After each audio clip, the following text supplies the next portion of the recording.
ఇంట్లో పడిపోయింది, పదహీన వరకు పడిపోయింది, ఏమో వాటర్ ఉంది కదా పెట్టారు. రెండోసారి పెట్టించినప్పటికి వీక్నెస్ దగ్గర వచ్చేసి ఇట్లా కాళ్ళు చేతులు పగలు పోయి ఇంట్లో కూడా కమ్మలు పడిపోయింది. మాట్లాడలేదు, సూప్ లేదు. ఆ రోజు మాట్లాడే సూప్ లేదని చెప్పేసి మాకంతా కంగారు పడిపోతాము. అది ఎమ్మెల్యే వేసుకొచ్చిన గారికి సీఆర్ గారు ప్రార్థన చేయమని అమ్మాయి ఫోన్లో ప్రార్థన చేసి అమ్మాయి ఎందుకన్నా అట్లా అయ్యింది, మీరు కంగారు పడతామని అని చెప్పైతే 8:30కి అట్లా సభ కోల్పోయింది. తను ఏంటంటే మాకు తెలియదు. అమ్ముడిని రాజమండ్రి కూడా హాస్పిటల్కి వెళ్ళాలని జరిగింది. నేను కంగారు పెట్టి ఏంటో నాకు కంగారు పడుతుంటే మా వాళ్ళు కాలేదమ్మా, ఇట్లా అయిపోయింది, మాట్లాడలేదు, స్కూల్ లేదు, మనలో లేదు, అసలు వాళ్ళు చేయకుండా ఆడట్లేదు అని చెప్పేసి మేము అందుకు తక్కువ వెళ్ళిపోతే కారు పంపించాడు. 8:30కి కోమాల తనకి సెలైన్ పెట్టడమే తెలుసు, అమ్మ ఏం జరిగిందో తనకి తెలియదు కదా. ఇక 8:30కి కోమాల పెట్టి మధ్యాహ్నం 11:30కి మనలోకి వచ్చింది.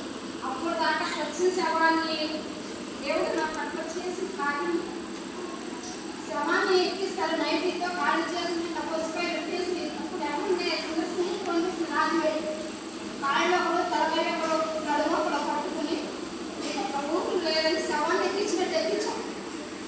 అప్పుడు తీసుకెళ్తే సురేఖ దగ్గర తీసుకెళ్తే ఆమె ఏంటమ్మా ఇంత బాణాలకు వెళ్ళిపోయిన మనిషి ఏంటని చెప్పేసి అమ్మ సెలైన్ పెట్టాం. అయితే హెచ్పీ చేశారు, షుగర్ చూసారు, అన్నీ నాన్నలోనే ఉంది, మనిషి అంటే మనలో లేదు.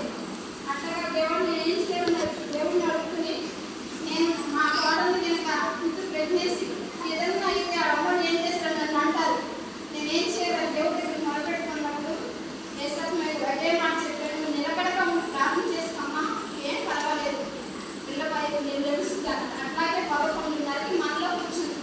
అటు గర్భిణీ ఉంచాడు దేవుడు, దొంగలంటే మనం ఇచ్చాడు దేవుడు, చాలా నా పంట మేలు చేశాడు. అదే కాకుండా నా కూతురు విషయంలో కూడా దేవుడు ఫస్ట్ కాన్ఫర్ అయిన తర్వాత అనేక సవాళ్ళకి గురైనప్పుడు దేవుడు ఏం చేసినట్టు మళ్ళీ రెండో గర్భిణీ వచ్చినప్పుడు ఎర్లీ వచ్చిందని చెప్పారు.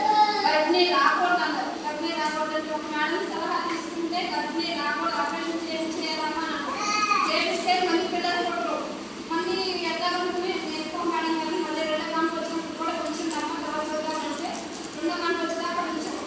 అప్పుడు 8 నెల 7 నెలలు నిండిన తర్వాత అప్పుడు పిల్లలకి ఒకలాంటి కోమలకి పక్కన పెట్టి దిగిపోవడం, అమ్మ ఏ రోజు ఆలోచన నేను చనిపోతానమ్మా